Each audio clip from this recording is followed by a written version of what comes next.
ప్రభునందు ప్రియ దేవుని బిడలారా, దేవుడు మనకు అనుగ్రహించిన శ్రేష్టమైన సమయాన్ని బట్టి దేవునికి వందనాలు చెల్లించు ఉన్నాను. అలాగని కూడా వచ్చి మీకు అందరికీ కూడా ప్రభునామం పేరిట శుభాభివందనాలు చెల్లించు ఉన్నాను. వాక్య భాగాన్ని ధ్యానం చేద్దాం. ఈరోజు మనం ధ్యానం చేయబోయే అంశము జీసస్ కంపేషన్, యేసయ్య కనికరం అనే అంశాన్ని మనం ధ్యానం చేద్దాం. మత్తయి సువార్త 9వ అధ్యాయం 1వ వచనం నుండి 8వ వచనం వరకు చదివిన వాక్య భాగంలో యేసుక్రీస్తు వారి యొక్క కనికరాన్ని మనం చూస్తూ ఉన్నాం. యేసయ్య కనికరం, ఆయన కనికర పడుట వలన అద్భుతం జరిగినట్టుగా,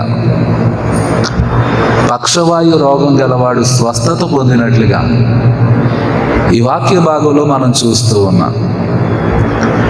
ఎందుకు ఈ వాక్య భాగంలో స్వస్థత జరిగింది అనంటే, Jesus was deeply touched by men. ఆ మనుష్యుల విశ్వాసమును చూచి, వారి విశ్వాసం యేసయ్యను తాకింది. Deeply touched. వారి విశ్వాసం, వారి పట్టుదల, వారు ప్రభువు దగ్గరకు రావటం అనేది యేసయ్యను టచ్ చేసి, యేసయ్యను కదిలించి, యేసయ్యను ప్రేరేపించి అక్కడ స్వస్థత జరగడానికి కారణమయ్యింది. ఈరోజు ఈ వాక్య భాగం ద్వారా నేను మీతో మాట్లాడేది ఏంటనంటే, మనం దేవుని దగ్గరకు వచ్చిన విధానం దేవుని కదిలించాలి. మనం దేవుని దగ్గరకు వచ్చిన విధానం, దేవుని సన్నిధిలో ఉన్న విధానం, మనం ప్రార్థించే విధానం, దేవుని సన్నిధిలో కనిపెట్టేటువంటి విధానం, అది ప్రభువును కదిలించాలి, ప్రభువును ప్రేరేపించాలి. ఆయన దృష్టి మన మీద ఉండాలి. ప్రియమైన దేవుని బిడలారా, ఇదే అద్భుతం మార్కు సువార్త 2వ అధ్యాయం 1వ వచనం నుండి 12వ వచనం వరకు చదివితే ఆ వాక్య భాగంలో కూడా మనం ఇదే అద్భుతాన్ని చూడగలం. ఆ వాక్య భాగంలో జరిగినటువంటి విషయం విపులంగా రాయబడినటువంటి విధానాన్ని అక్కడ మనం చూస్తున్నాం. They removed the roof. యేసుక్రీస్తు వారి దగ్గరికి పక్షవాయు రోగం కలిగిన వారిని మంచం మీద మోసుకొచ్చారు. ఈ మనుష్యులు చేసిన పని ఏంటనంటే, వారు ప్రభువు దగ్గరికి రావడమే కాదు, రావడానికి ఉన్నటువంటి ఆటంకాలను, అభ్యంతరాలను, అడ్డంకులను, అవరోధాలను వారు ఎలా అధిగమించగలిగారు అనేది మార్కు సువార్త 2వ అధ్యాయం 1 నుండి 12 వచనాల్లో మనం చూడగలం. మత్తయి సువార్తలోనైతే డైరెక్ట్గా ప్రభువు దగ్గరికి రావడం మనం చూస్తున్నాం. మార్కు సువార్తలోనైతే ఆ ఇల్లంతా కూడా జనముతో నిండి ఉండెను. ఇల్లంతా కూడా జనముతో నిండి ఉండెను. ఇంతకు ముందు ఒక సామెత ఉండేది. ఏంటి ఆ సామెత అంటే, గుంపులో కదండి. ఇప్పుడైతే గుంపుగా ఉంటే మన పని, అవునా కదా? కానీ ఆశ్చర్యం ఏంటనంటే, దేవుని యొక్క సన్నిధిలో దేవునిని ఆరాధించడానికి వచ్చే దగ్గర మాత్రమే ఈ విషయాన్ని అప్లై చేస్తున్నాం మనం. అర్థమవుతుంది అనుకుంటున్నాను. మిగతావన్నీ నార్మల్గానే జరిగిపోతున్నాయి. మనం ఎక్కడికి వెళ్ళినా ధైర్యంగా వెళ్ళిపోతున్నాం. కానీ చర్చిలోకి రావడానికి భయపడుతున్నాం మనం. మార్కెట్కి వెళ్ళినప్పుడు, లేకపోతే షాపింగ్కి వెళ్ళినప్పుడు, లేకపోతే ఏదైనా ఒక ఫంక్షన్కి వెళ్ళినప్పుడు, లేకపోతే ఏదైనా ఒక ప్రోగ్రామ్కి వెళ్ళినప్పుడు నో సోషల్ డిస్టెన్స్. అయ్యో ప్రార్థనకి వెళ్తే ఏమైపోదు, ఇక్కడ మనం జాగ్రత్తగానే ఉంటున్నాం, తీసుకోవలసిన జాగ్రత్తలు తీసుకుంటున్నాం, తీసుకునేటువంటి నియమ నిబంధనలు పాటిస్తున్నాం. కానీ అన్ని చోట్లకి మనం బాగానే వెళ్తున్నాం, కానీ ప్రార్థనలోనికి వచ్చేసరికి భయం వేస్తుందా మనకి? అవునంటారా కాదంటారా? దేవునిని ఆరాధించడానికి వచ్చే దగ్గరికి సమస్యలు వస్తున్నాయి, ఇబ్బందులు వస్తున్నాయి. దేవుని యొక్క వాక్యం ద్వారా నేను మాట్లాడుతున్నాను. వారు ప్రభువు దగ్గరకు వచ్చిన విధానం ప్రభువును కదిలించింది కాబట్టి అద్భుతం జరిగింది, స్వస్థత జరిగింది, గొప్ప కార్యం జరిగింది. ఆ కార్యము ఒక సాక్ష్యముగా మనకు ఉన్నది. మనం దేవుని దగ్గరకు వచ్చే విధానం దేవుని కదిలించాలి. దేవుని దగ్గరకు రావడానికి ఉన్నటువంటి ఆటంకాలను, అభ్యంతరాలను, అడ్డంకులను, అవరోధాలను మనం అధిగమించి ప్రభు సన్నిధిలోనికి రావాలి. ఎంత ఆసక్తి కలిగి ఉండాలంటే, నేను కాదండి రెండవ ఆరాధన పెట్టుకుందామని చెప్పడం. మీకున్నటువంటి ఆసక్తిని బట్టి, పాస్టర్ గారు ఒకేసారి అందరము కలిసి ఆరాధించడం కష్టం కాబట్టి ఇదిగో మేము రెండవ ఆరాధనకు సిద్ధపడుతున్నాం. ఒక ఆరాధన మీరు ఒక 50 మందితో జరిగించండి, ఇంకొక 50 మంది మీ రెండవ ఆరాధనకు మేము సిద్ధంగా ఉన్నాం, ప్రార్థనకు సిద్ధంగా ఉన్నాం, దేవుని సన్నిధిలోనికి రావడానికి మేము సిద్ధంగా ఉన్నాం. మనం ప్రభువు దగ్గరకు వచ్చే విధానం. మరి దేవుని బిడ్డలారా, వెళ్ళకూడదు అనే ఆలోచనే తప్ప వెళ్ళడానికి ఉండే మార్గాన్ని అన్వేషిస్తున్నామా? They remove the roof. ఎంత ధైర్యం కావాలి! ఒక ఇంటి పైకప్పు విప్పడానికి ఎంత ధైర్యం కావాలండి వాళ్ళకి, ఎంత ధైర్యం కావాలి! మార్కు సువార్త 2వ అధ్యాయం. ఆ ఇంటిలోనికి ఆహ్వానించడానికి, యేసయ్యను ఆహ్వానించడానికి ఆ ఇంటి యజమానికి ఉన్నటువంటి విశ్వాసం. నా ఇంటిలోనికి యేసయ్య రావాలి. ఆ ఇంటి యజమానికి తెలియదా యేసయ్య ఆ ఇంటిలోనికి వస్తే ఎంతమంది వస్తారో తెలియదా? 10 మంది వస్తారా? 100 మంది వస్తారా? 1000 మంది వస్తారా? 10,000 మంది వస్తారా? కొన్ని ఊళ్ళ నుండి, కొన్ని ప్రాంతాల నుండి, కొన్ని జిల్లాల నుండి, కొన్ని రాష్ట్రాల నుండి యేసయ్యను వెతుక్కుంటూ వచ్చే ప్రజలు ఉన్నారు. ఆ ఇంటి యజమానికి తెలియదా? ఆ ఇంటి యజమాని యేసయ్య వస్తే ప్రజలు వస్తారు, రోగులు వస్తారు, బలహీనులు వస్తారు, పాపులు వస్తారు, దయ్యాలు పట్టిన వారు వస్తారు. ఎవ్వరు వచ్చినా కూడా తన ఇంటిలోనికి ఆహ్వానించడానికి ఆ ఇంటి యజమాని సిద్ధంగా ఉన్నాడు. ఆ ఇంటి యజమాని యొక్క విశ్వాసం చూడండి. ఆ పక్షవాయు రోగిని తీసుకొచ్చిన వారు ఇంటి పైకి ఎక్కడం, ఆ పైకప్పు విప్పడం, పక్షవాయు రోగం గల వారిని వారి మాంసంతో సహా యేసుక్రీస్తు వారి ఎదుటికి దించటం. యాక్సెప్టెన్స్. ప్రభువు తన గృహంలోనికి రావడానికి యాక్సెప్టెన్స్ ఆ యజమాని. ప్రభువు దగ్గరకు వచ్చినటువంటి వారు ఎలాగైనా రావడానికి యాక్సెప్టెన్స్ ఆ ఇంటి యజమాని అంగీకరించినటువంటి విధానం, చేర్చుకున్నటువంటి విధానం. ఆ ఇంటి యజమాని చేర్చుకోకపోతే అక్కడ యేసుక్రీస్తు వారు అద్భుతం చేయగలిగేవారు కాదు. మనం మత్తయి సువార్త 8వ అధ్యాయం 34వ వచనాన్ని మనం చదివితే, గదరేను దేశము వారు, గదరేనీయులు వారు ఎలాంటి ఆలోచన కలిగి ఉన్నారనంటే, they asked him to leave. ఆ ప్రజలు యేసుక్రీస్తు వారిని అడిగింది ఏంటనంటే ఫర్ బ్లెస్సింగ్, ఆశీర్వాదం కొరకు అడగలే,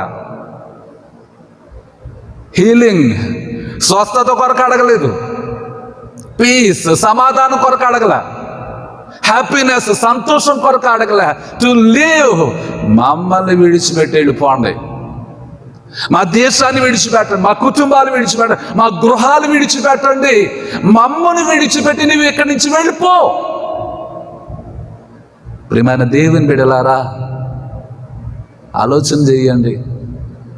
ప్రభు మన దగ్గరకు వచ్చేటట్టుగా మన జీవితాలు ఉన్నాయా?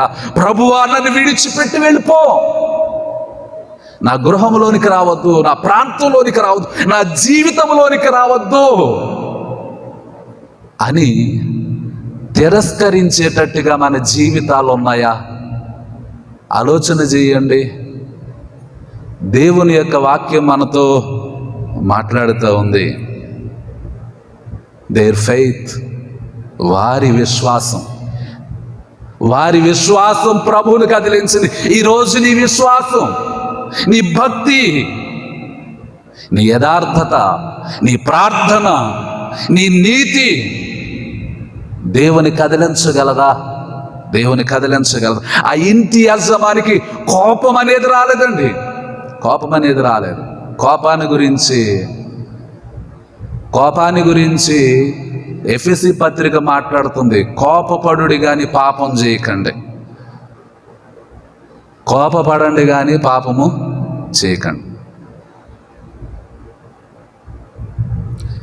దేవుని యొక్క వాక్యం ద్వారా నేను ఒక విషయాన్ని జ్ఞాపకం చేస్తున్నాను. ఆరాధన సమయానికి ముగించకపోతే కోపం వస్తుంది మనకి, అవునా కదా? సమయానికి ముగించకపోతే కోపం వస్తుంది. ఒక ప్రార్థన, ఒక ప్రసంగం సమయానికి ముగించకపోతే కోపం వస్తుంది. ప్రార్థన కొంచెం ఎక్కువసేపు అయితే కోపం వస్తుంది. సమయానికి ప్రారంభించకపోతే కోపం వస్తుంది, మనకి పట్టలేనంత కోపం వస్తుంది. కానీ మనకు కోపం రావాల్సింది ఎక్కడానంటే సమయానికి రాకపోవడం మీద కోపం రావాలి, మనకి రాదు.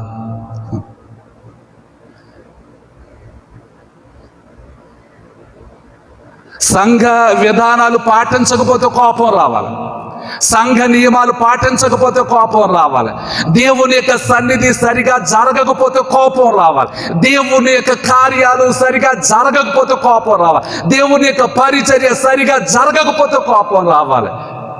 ఎవరైనా పాపం చేస్తే కోపం రావాలి, ఎవరైనా అన్యాయం చేస్తే కోపం రావాలి, ఎవరైనా మోసం చేస్తే కోపం రావాలి, ఎవరైనా అక్రమం చేస్తే కోపం రావాలి, ఎవరైనా ఒక పద్ధతిని తప్పుదారి పట్టేస్తుంటే కోపం రావాలి. కోపం రావాల్సిన విషయాలకు మన కోపం రాదు, కానీ కోపం రాకూడని విషయాలకు మన కోపం వస్తుంది. కోపపడండి కానీ పాపం చేయకండి, కోపపడండి కానీ పాపం చేయకండి. ఒక భర్త తన భార్యకి సహాయం చేయాలనుకున్నాడు. పాపం ఎప్పుడు వంటగదిలో కష్టపడుతూ ఉంటుంది, ఫ్రిడ్జ్ ఎప్పుడు క్లీన్ చేస్తూ ఉంటుంది, ఫ్రిడ్జ్ శుభ్రం చేస్తూ ఉంటుంది. కాబట్టి నేను నా భార్యకి సహాయం చేయాలని ఆయన ఏమనుకున్నాడంటే, ఫ్రిడ్జ్ వాసన కొడుతుంటే ఆ వాసన అంతా పోవాలంటే ఆయన ఒక చిట్కా ఉపయోగించాడు. ఏంటనంటే, ఒక ఉల్లిపాయ కోసి 2 ముక్కలు చేసి ఒక ముక్క పైన ఒక ముక్క కింద పెట్టేవాడు. ఏం చేసేవాడంటే, ఒక ముక్క పైన ఒక ముక్క కింద పెట్టేవాడు. తర్వాత రోజు అతను ఈ ఫ్రిడ్జ్లో ఉల్లిపాయ కోసి ఎవరు పెట్టారా, ఫ్రిడ్జ్ అంతా ఉల్లిపాయ వాసన వస్తుందని చెప్పి ఆ భార్య ఏం చేసేదానంటే ఆ ఉల్లిపాయ మొక్కలు తీసి అవతల పడేసి ఫ్రిడ్జ్ను గడుక్కొని ఉండేది. ఈ భర్త మళ్ళా వంటగదిలోకి వచ్చి చూసేవాడు, ఫ్రిడ్జ్ అంతా నీట్గా ఉండటం, ఏ వాసన రాకపోవడం చూసి అనుకునేవాడు, ఆహా నేను చేసిన పని ఎంత ఉపయోగపడింది నా భార్యకి, నేను ఈ ఉల్లిపాయ కోసి పెట్టడం వల్లనే ఈ ఫ్రిడ్జ్లో వాసన రాకుండా ఉంది, ఈ ఫ్రిడ్జ్లో వాసన రాకుండా ఉంది. అలా ఒక్కరోజు కాదు, ఒక్క నెల కాదు, కొన్ని సంవత్సరాలు గడిచిపోతే ఒక తెల్లవారుజామున ఈ భార్య జుట్టు ఎరబోసుకొని ఇంటి మధ్యలో కూర్చొని బోరు అంట ఏడుస్తూ ఉంది. భర్త వచ్చి అడిగాడు, ఏమ్మా నువ్వు ఎందుకు ఏడుస్తున్నావు, ఏంటి నీ బాధ కారణం అని అంటే, ఫ్రిడ్జ్లో ఉల్లిపాయ కోసి ఎవరు పెడుతున్నారు, ఫ్రిడ్జ్లో ఉల్లిపాయ కోసి ఎవరు పెడుతున్నారు? అసలు వాసన కంటే ఆ వాసన ఎక్కువైపోతుంది, నేను ఫ్రిడ్జ్ కడుక్కోలేక చచ్చిపోతున్నాను అంటుంది. ఎన్ని సంవత్సరాల తర్వాత తెలుసా అండి? 17 సంవత్సరాల తర్వాత ఏడుస్తూ ఉంది ఆమె. ఎన్ని సంవత్సరాల తర్వాత? 17 సంవత్సరాల తర్వాత ఏడుస్తూ ఉంది. కోపం, ఫ్రస్ట్రేషన్. ప్రియమైన దేవుని బిడలారా, ఆ మొదటి రోజే చెప్పొచ్చు కదా, ఆ మొదటి రోజే భర్త అడగొచ్చు కదా. ఆలోచన చెయ్యండి. కోపపడండి కానీ పాపము చెయ్యకండి. కోపపడండి కానీ పాపం చేయకండి. కోపమును సూర్యుడు అస్తమించే వరకు నిలవనివ్వకండి. నిలిచి ఉండే కోపాలు ఉంటాయి మనకి. సాటి క్రైస్తవులను శత్రువులుగా చూసే కోపం ఉంటుంది మనకి. సాటి ఆరాధికులను, తోటి క్రైస్తవులను శత్రువులుగా చూసే కోపాలు ఉంటాయి మనకి.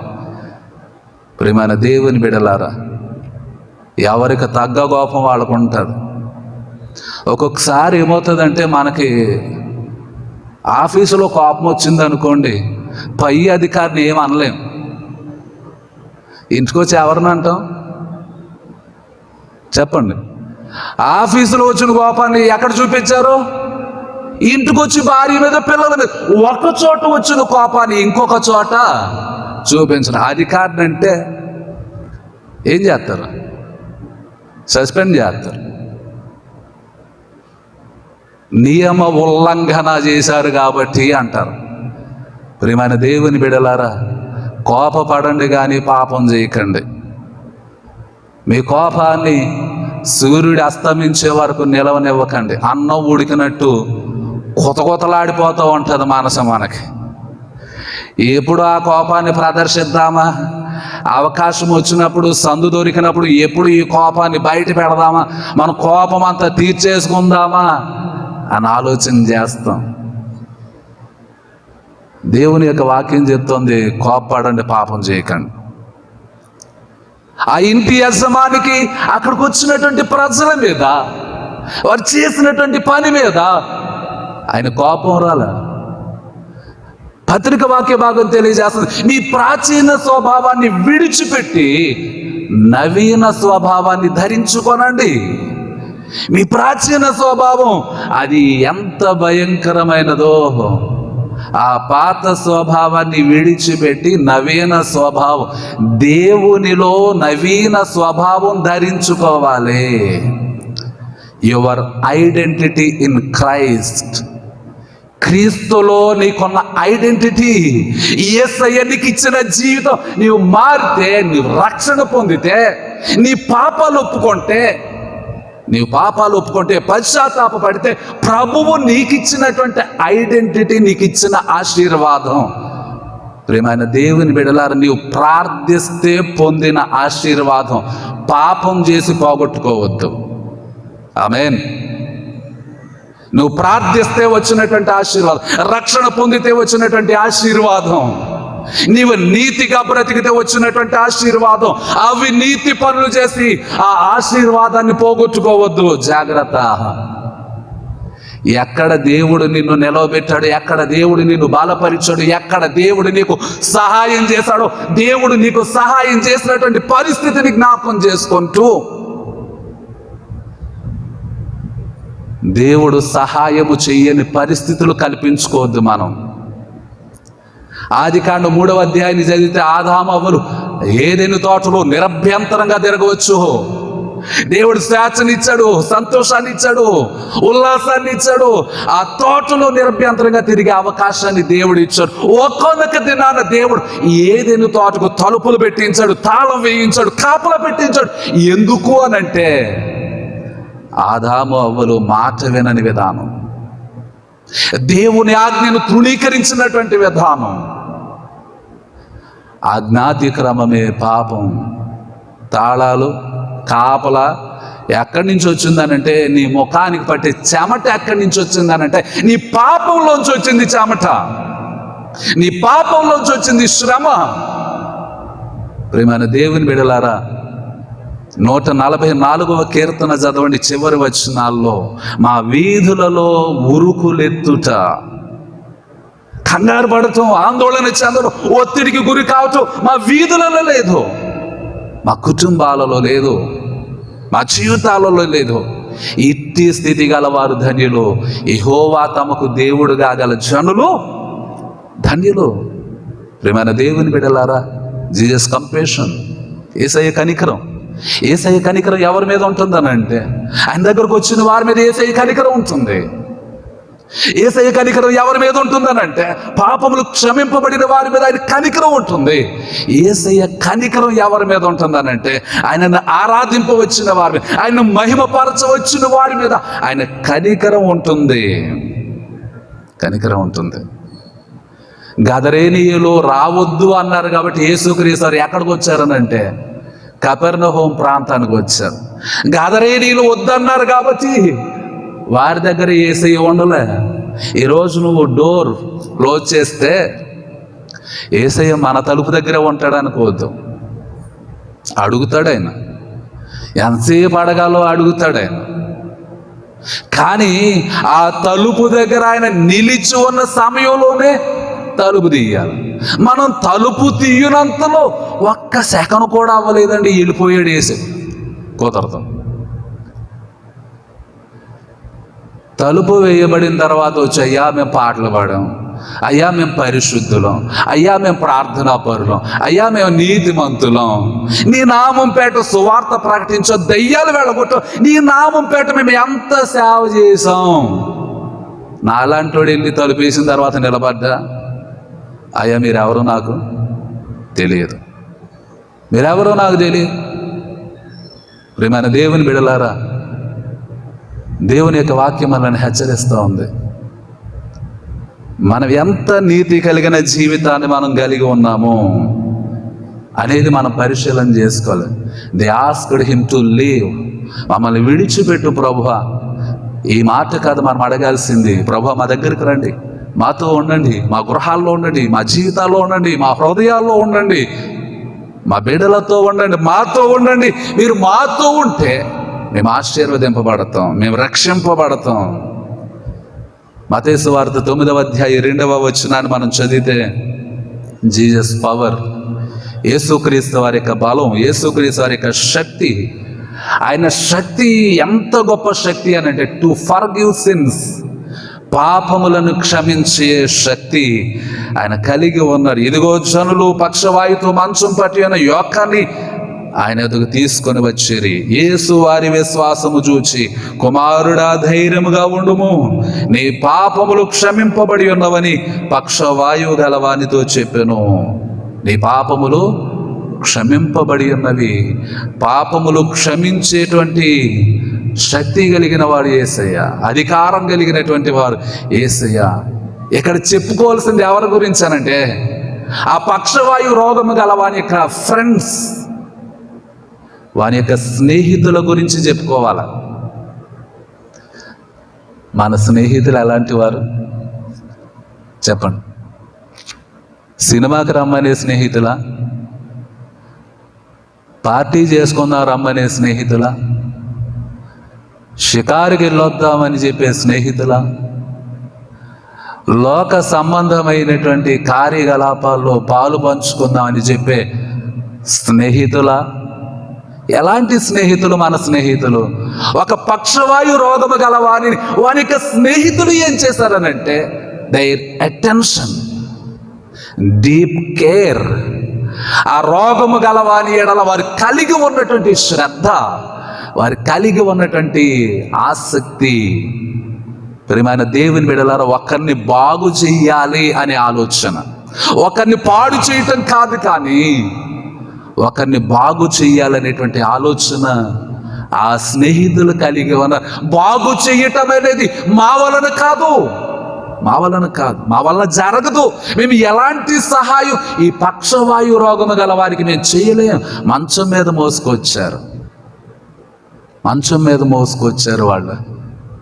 పక్షవాయు రోగము గల వారి పరిస్థితి మనం ఆలోచన చేస్తే లైఫ్ లాంగ్ వారిని మొయ్యవలసిందే, వారిని నడిపించవలసిందే, వారికి సహాయం చేయవలసిందే.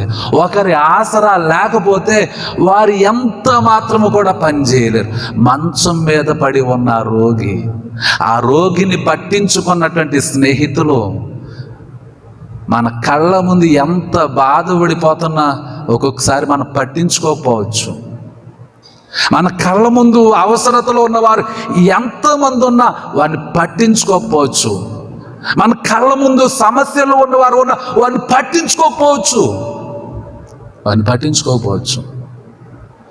ఒక్కొక్కసారి మనం సహాయం చేసి అనుకుంటాం, ఒకసారి చేశాను కదా అనుకుంటాం, ఒకసారి పట్టించుకున్నాం కదా అనుకుంటాం, ఒకసారి నిలబెట్టాను కదా అనుకుంటాం.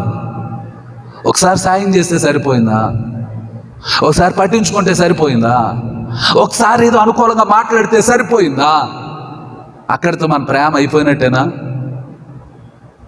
మన కనికరం అయిపోయినట్టేనా?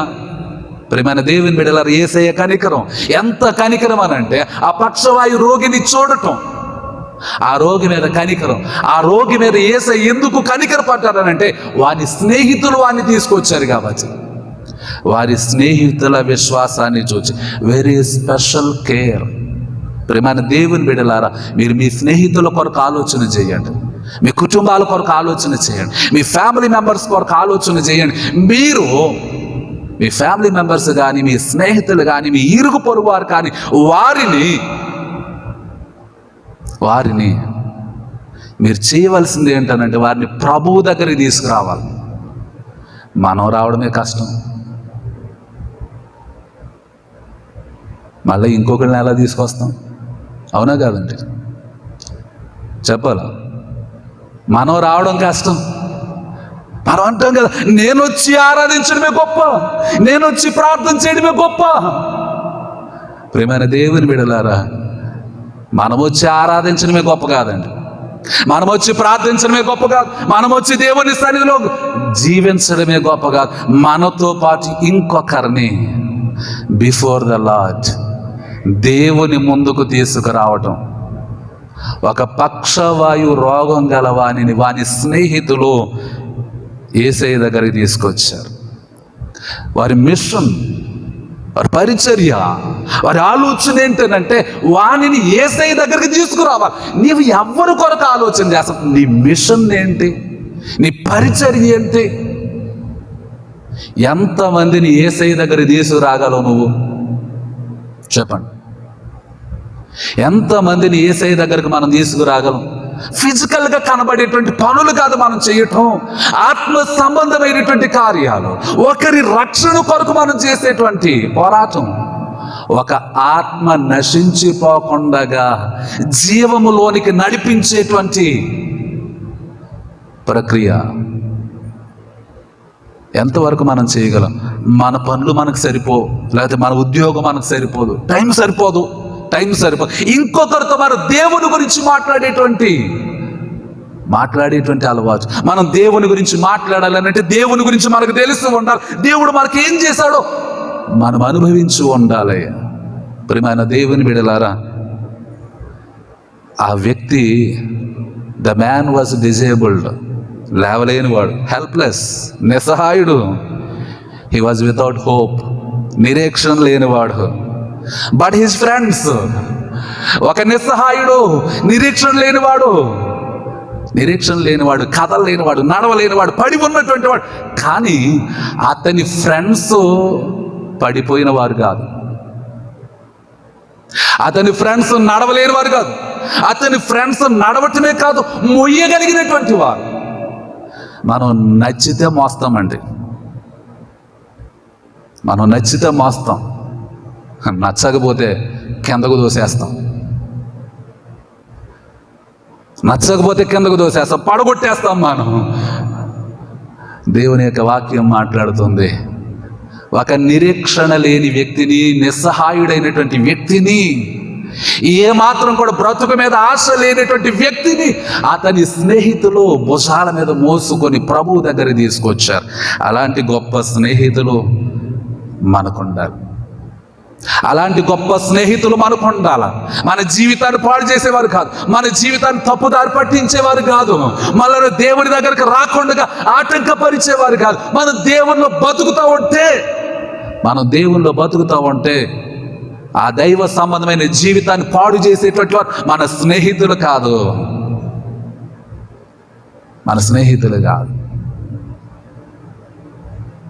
ఈరోజు ప్రార్థనకి వెళ్తున్నారా మీరు అని ఎవరన్నా అడిగారు అనుకోండి, వాళ్ళు ఏదో ఆసక్తితో నువ్వు వెళితే వాళ్ళు కూడా వద్దామని ఆసక్తితో అడిగారు అనుకోండి, నేను వెళ్తాం లేదు, నువ్వు కూడా వెళ్ళకు. నేను వెళ్ళడం లేదు, నువ్వు కూడా వెళ్ళొద్దు. ఒక వారం వెళ్ళకపోతే వచ్చే నష్టం ఏమీ లేదు, ఒక వారం ప్రార్థన చేయకపోతే వచ్చే నష్టం ఏమీ లేదు. ప్రియమైన దేవుని బిడ్డలారా, అలాంటి స్నేహితులు మనకొద్దు, అలాంటి సాహచర్యం మనకొద్దు. ప్రియమైన దేవుని బిడ్డలారా, దేవుని యొక్క వాక్యం మనతో మాట్లాడుతుంది. మనం ఎలాంటి స్థితి కలిగి ఉండాలనంటే, రోమపత్రిక 15వ అధ్యాయం 1వ వచనం, మనలను మనమే బలపరుచుకొనక దౌర్బల్యములు ఉన్నటువంటి వారిని, బలహీనులైనటువంటి వారిని మనం జ్ఞాపకం చేసుకోవాలి. యేసయ్య ఎంత కనికరం కలిగి ఉన్నారో మనము కూడా అలాంటి కనికరాన్ని మనం కలిగి ఉండాలి. గలతీలకు రాసిన పత్రిక 6వ అధ్యాయం 2వ వచనాన్ని మనం చదివితే, క్యారీ ఈచ్ అదర్స్ బర్డెన్స్, ఇతరుల యొక్క భారాన్ని మనం భరించాలి. గలతీ పత్రిక 6వ అధ్యాయం 9వ వచనాన్ని మనం చదివితే, డూయింగ్ గుడ్, సమయం దొరికిన కొలది మంచి చెయ్యండి, మంచి చేయండి. మనుషులు ఏమి విత్తుతారో ఆ పంటే కోస్తారు, కాబట్టి మీరు మంచి విత్తితే మంచి అనే పంట కోస్తారు, నీతిని విత్తితే నీతి అనే పంట కోస్తారు. ప్రియమైన దేవుని బిడ్డలారా, నీతి ఫలము ఫలించున్నట్లు ఇది వరకెన్నడూ దున్నని బీడు భూమిని దున్నండి. ఇది వరకెన్నడూ దున్నని బీడు భూమి. ప్రియమైన దేవుని బిడ్డలారా, నీతి ఫలం ఫలించున్నట్లు మనం మంచిని విత్తాలి, మంచి అనే పంటను మనం కోయాలి. పక్షవాయు రోగము గల వారి స్నేహితులు వారిని రక్షించలేరు, వారికి సహాయం చేయలేరు, వారి జీవితాన్ని బాగు చేయలేరు. కానీ వారు చేసిన పని ఏంటనంటే, వారిని యేసయ్య దగ్గరకు తీసుకురావటం. ఫర్ సాల్వేషన్, రక్షింపబడటానికి తీసుకొచ్చారు, రక్షణ పొందడానికి, క్షమాపణ పొందడానికి, స్వస్థత పొందడానికి తీసుకొచ్చారు. The friends have great faith, గొప్ప విశ్వాసం అంటే అర్థం ఏంటంటే, దే మీట్ ద నీడ్. అవసరతలో ఉన్న వారిని కలుసుకున్నారు వాళ్ళు. గొప్ప విశ్వాసం, అవసరతలో ఉన్న వారిని కలుసుకొని వారి అవసరతని ప్రభువుకు తెలియజేశారు. గ్రేట్ ఫెయిత్ అని అంటే సేవ్డ్ దిస్ మెన్. రక్షణ లేనటువంటి ఒక వ్యక్తిని రక్షించడమే గొప్ప విశ్వాసం. వారు తెలుసుకున్నది ఏంటంటే, వారు నేర్చుకున్నది ఏంటనంటే, Jesus alone is answer to the needy. అవసరతలో ఉన్న వారికి సమాధానం ఆయనే, నిరీక్షణ లేని వారికి నిరీక్షణ ఆయనే.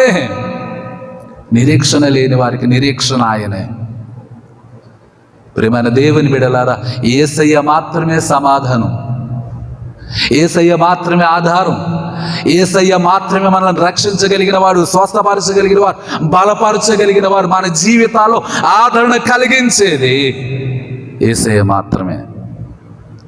ఆ స్నేహితులు ఆ విషయాన్ని గుర్తుపెట్టుకున్నారు, ప్రభువు దగ్గరికి తీసుకొచ్చారు. కీర్తనల గ్రంథం 31వ కీర్తన 19వ వచనాన్ని మనం చదివితే, నీ యందు భయభక్తులు గల వారి నిమిత్తం నీవు దాచి ఉంచిన మేలు ఎంతో గొప్పది. నీ యందు భయభక్తులు గల వారి నిమిత్తం నీవు దాచి ఉంచిన మేలు ఎంతో గొప్పది. తర్వాత మాట ఉంటుంది చూడండి, నరుల ఎదుట నిన్ను ఆశ్రయించు వారి నిమిత్తం, ఆ స్నేహితులు పక్షవాయు రోగము గల వానిని యేసయ్య దగ్గర తీసుకొచ్చారు. మనుషులందరి ఎదుట ప్రభువుని ఆశ్రయించారు. ప్రభువా, నీవే సహాయం, నీవే రక్షణ, నీవే స్వస్థపరచగలవు, నీవే క్షమించగలవు, నీవే రక్షించగలవు, నీవే ఆధారం అని ప్రభువు దగ్గరికి తీసుకొచ్చారు. నరుల ఎదుట నిన్ను ఆశ్రయించు వారి నిమిత్తం నీవు సిద్ధపరిచిన మేలు ఎంతో గొప్పది. నీవు సిద్ధపరిచిన మేలు ఎంతో గొప్పది. ప్రియమైన దేవుని బిడ్డలారా, వారికి విశ్వాసాన్ని యేసయ్య వమ్ము చేయలేదు. వారి నిరీక్షణ ప్రభువు సిగ్గుపరచలేదు. వారికి ఆలోచన వ్యర్థం చేయలేదు. వారికి ఆలోచన వ్యర్థం చేయాల, వారి పట్టుదల వ్యర్థం చేయలేదు. ఒకరికి మేలు జరగాలని మనం కోరుకుంటే, ఒకరికి మేలు జరగాలని మనం కోరుకుంటే దేవుడు ఖచ్చితంగా మన ఉద్దేశాలు నెరవేరుస్తాడు. ప్రియమైన దేవుని బిడ్డలారా, దేవుని యొక్క వాక్యం ద్వారా నేను జ్ఞాపకం చేస్తూ ఉన్నాను. ప్రభువు మన యొక్క విశ్వాసమును ఎల్లప్పుడూ ఆయన మన విశ్వాసాన్ని కాపాడుతాడు, మన విశ్వాసాన్ని బలపరుస్తాడు, మన విశ్వాసాన్ని ఆయన వృద్ధి చేస్తాడు. యేసయ్య కనికరం, ఆయన కనికర పడ్డారు కాబట్టే పక్షవాయు రోగము గల వానిని స్వస్థపరిచారు. జీసస్ కంపాషన్ ఫర్ చిల్డ్రన్, పిల్లల మీద ఆయన కనికర పడ్డారు. మత్తయి సువార్త 18వ అధ్యాయం 1వ వచనం నుండి 5వ వచనం వరకు చదివితే చిన్న బిడ్డల మీద ఆయన కనికర పడ్డాడు. మార్కు సువార్త 10వ అధ్యాయం 13 నుండి 16 వచనాలు చదివితే చిన్న బిడ్డలను కూర్చున్నటువంటి శ్రేష్టమైన మాటలు. కాబట్టి చిన్న బిడ్డల మీద కనికర పడాలనంటే చిన్న బిడ్డలను ప్రభు దగ్గరికి మనం తీసుకురావాలి. ప్రభు కృపలో వారిని పెంచాలి, ఆయన సన్నిధిలో వారిని పెంచాలి.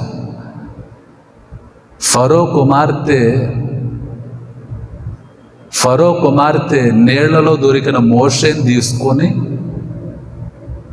మోషే తల్లి తన దగ్గరకు వచ్చినప్పుడు అంటది, నీవు నా కొరకు పాలు ఇచ్చి పెంచుము. మోషేని ఎవరి కొరకు పెంచాలట? పాలిచ్చి ఎవరి కోసం పెంచాలి?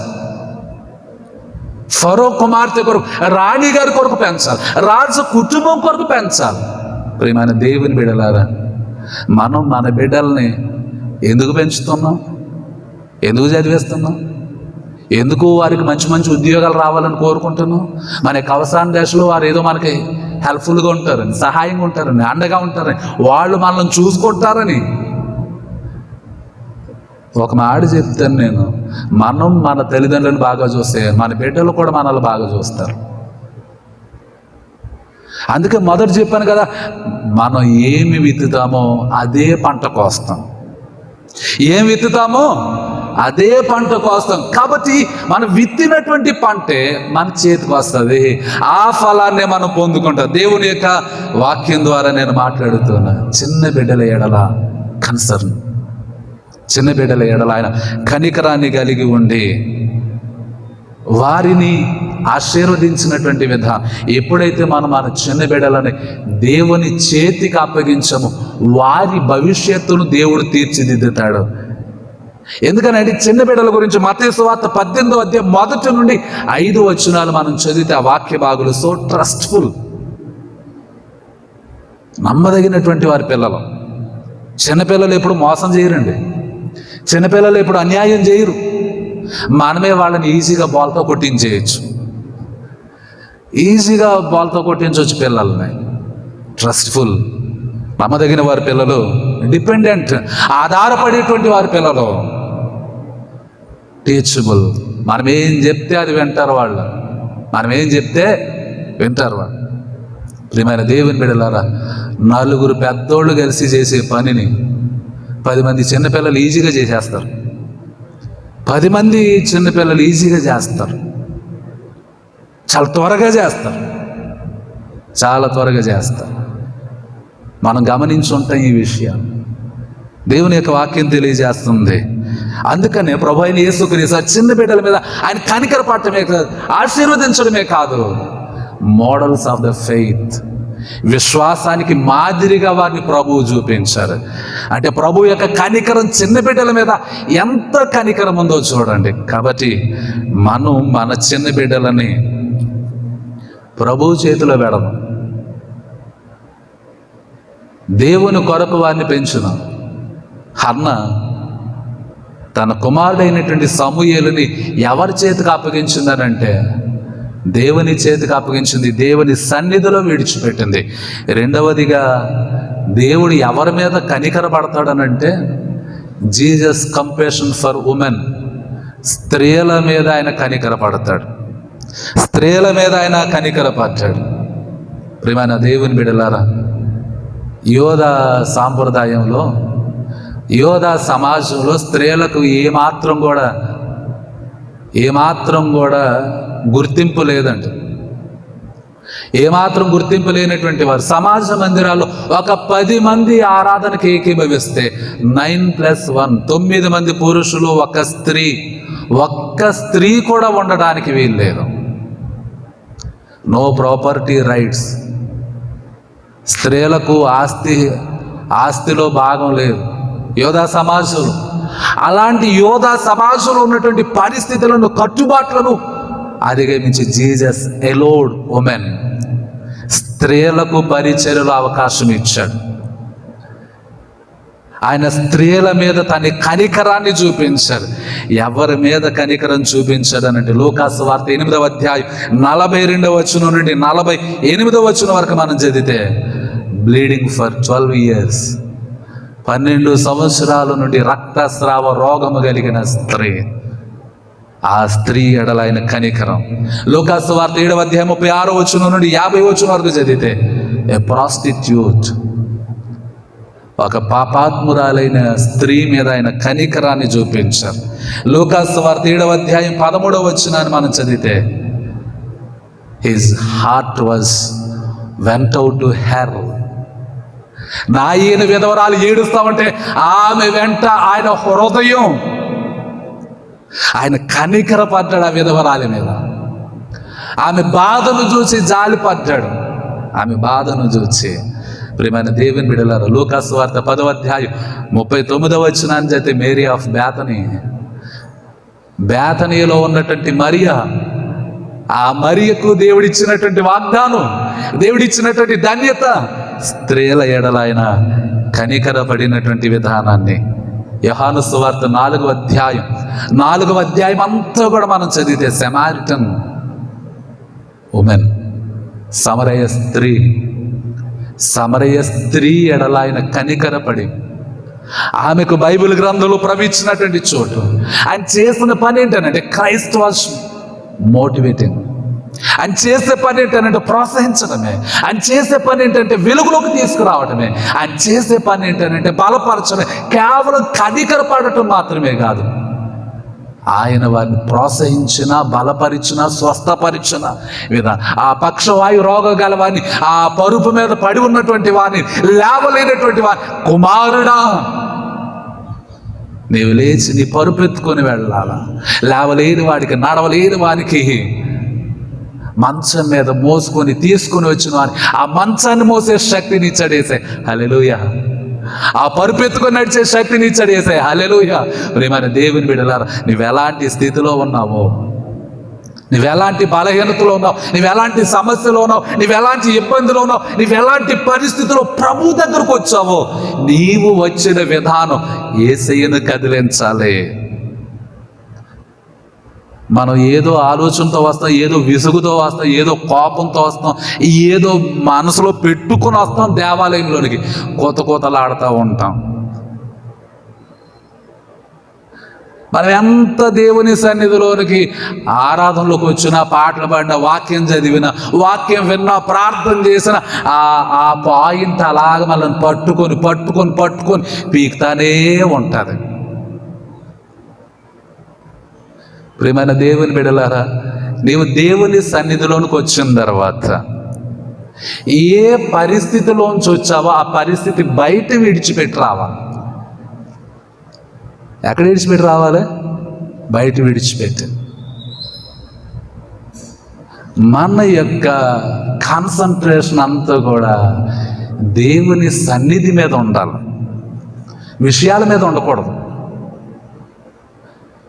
అక్కర్లేని విషయాల మీద ఉండకూడదు, అనవసరమైనటువంటి విషయాల మీద ఉండకూడదు. మన యొక్క దృష్టి అంతా కూడా ఆరాధన మీద ఉండాలి, మన దృష్టి అంతా కూడా ప్రార్థన మీద ఉండాలి, మన దృష్టి అంతా కూడా వాక్యం మీద ఉండాలి.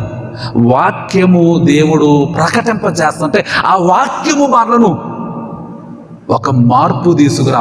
దేవుడు ఆ వాక్యంతో మనల్ని కట్టాలి, దేవుడు ఆ వాక్యం ద్వారా మనల్ని కట్టాలి, మనల్ని చెక్కాలి, మనల్ని బలపరచాలి, మనల్ని సజీవంగా దేవుని యొక్క వాక్యం మనల్ని మార్చాలి.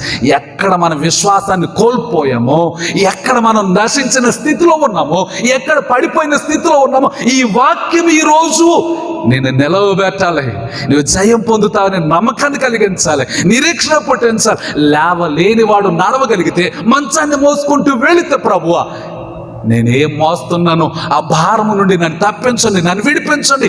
ఈ వారం అంతా నేను ఎలాంటి జీవితాన్ని గడిపాను, ఎలాంటి నష్టాన్ని అనుభవించాను, ఇదిగో ఈ వారంలో ఒక నూతనమైన మార్పు నా జీవితంలో రావాలి. యేసు నామములో నేను ఆజ్ఞాపిస్తున్నాను. ఆమేన్, ఆమేన్, ఆమేన్. దేవుడు మీ జీవితాలను దర్శించి మీకు మేలు చేయనుగాక. ఆమేన్. దేవుడు మిమ్మల్ని స్వస్థపరచునుగాక. ఆమేన్. దేవుడు మీకు సహాయం చేయనుగాక. ఆమేన్. దేవుడు మిమ్మల్ని మీకు కలిగినటువంటి వాచకులో నుండి తప్పించి మిమ్మల్ని విజయం వైపు నడిపించునుగాక. ఆమేన్, ఆమేన్, ఆమేన్. ప్రియమైన దేవుని బిడ్డలారా, దేవుడిచ్చినటువంటి ఆ గొప్ప ధన్యత ఒక ఆరాధన ద్వారా, ఒక ప్రార్థన ద్వారా, ఒక వాక్యము ద్వారా, ఒక వాక్య పరిచర్య ద్వారా మనం పొందేటువంటి అవకాశాన్ని ఏదో చిన్న చిన్న విసుగులతోటి, కోపాలతోటి, బాధలతోటి దేవుడిచ్చేటువంటి ఆశీర్వాదాన్ని మనం పోగొట్టుకుంటున్నాం. దేవుని యొక్క సన్నిధిలో మనం ఉండవలసిన రీతిలో ఉండక, దేవునితో సహవాసాన్ని మనం సరైన రీతిలో మనం కంటిన్యూ చేయక, కొనసాగించక దేవుడిచ్చేటువంటి ఆశీర్వాదాలు మనం పోగొట్టుకుంటున్నాం. ఎక్కడ దేవుని యొక్క వాక్యం నిన్ను పట్టుకుందో, ఎక్కడ దేవుని యొక్క వాక్యం నిన్ను ప్రేరేపించిందో, ఎక్కడ దేవుని యొక్క వాక్యం నిన్ను బలపరిచిందో, ప్రభు ఈ సమయంలో ఇదిగో నేను దుఃఖంలో ఉన్నాను, నేను బాధలో, వ్యాధుల్లో, కలవరంలో ఉన్నాను, ఆందోళనలో ఉన్నాను. ఈ సమయంలో నేనున్నటువంటి పరిస్థితిని వెరిగి ఉన్నాను, నా బాధని వెరిగి ఉన్నాను, నా బలహీనత ఎరిగి ఉన్నాను. ఇదిగో నేను నీ వాక్యం వింటున్నాను. పక్షవాయు రోగము గలవా నీవు ముట్టినట్టుగా, నీవు స్వస్థపరిచినట్టుగా, నీవు లేవనెత్తినట్టుగా ఈ సమయంలో నన్ను ముట్టండి, నన్ను బలపరచండి, నాకు సహాయం చేయండి, నా చేతిని పట్టుకోనండి. నాలో ఉన్నటువంటి భయమును, ఆందోళనను, ఒత్తిడిని, కలవరాన్ని యేసయ్యా నీ నామం పేరిట తొలగించండి. నీ చేతికి నా చేతిని అప్పగించుకుంటున్నాను, నీ చేతికి నా చేతిని అప్పగించుకుంటున్నా, నీ చేతిలో నా చేయి పెడుతున్నా, నా కుటుంబాన్ని పెడుతున్నాను, నా జీవితాన్ని పెడుతున్నాను, నా సమస్యను పెడుతున్నాను. నన్ను దర్శించండి, దర్శించండి. ఈరోజు దేవుడు ఎవ్వరి జీవితంలో ఏ కార్యాన్ని జరిగించబోతున్నాడు, ఏ మేలు చేయబోతున్నాడు, ఏ సహాయాన్ని అందించబోతున్నాడు, నీవు చేసిన ప్రార్థనను బట్టే దేవుడు నీ జీవితంలో జరిగించబోతున్నాడు.